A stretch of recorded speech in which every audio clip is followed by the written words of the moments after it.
सिंकी के बढ़निया हो बेटी सिरहनवा धके हो सुती ह।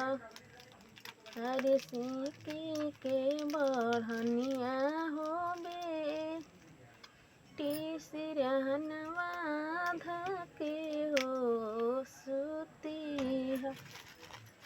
अरे हो तभिनु सहरा हो बेटी आंगन घर हरे ह।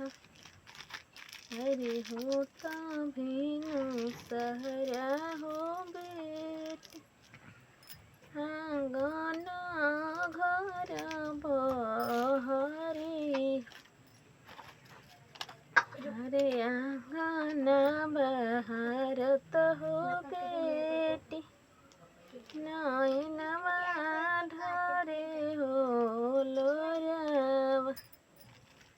अरे आंगन बहारत हो बेटी नैनवा ढरे हो लोरावा।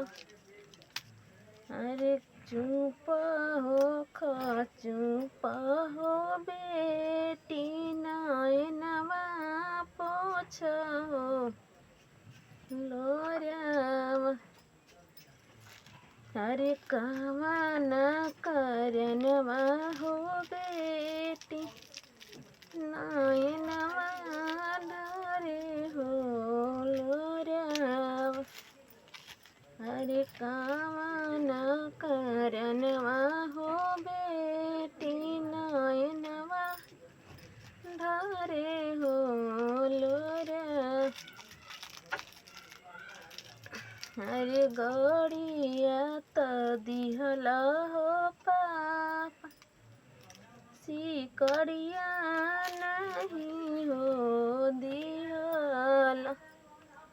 अरे सिकड़ी करनवा हो पापा ससुरा मारस में हनावा। अरे सिकड़ी करनवा हो पापा ससुरा मारस में हनावा। अरे टीबिया त दिहला हो पाप कूलरवा नहीं हो दिहल। अरे कूलर करनवा हो पाप भसुरा मारस में हनावा। अरे कूलर करनवा हो पाप भसुरा मारस में हनावा।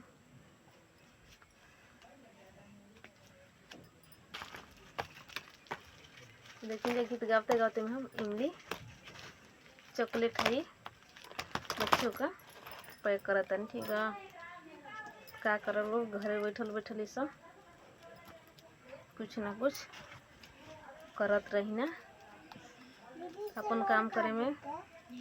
देखेंगे कैसे लगता 1 रुपया के एगो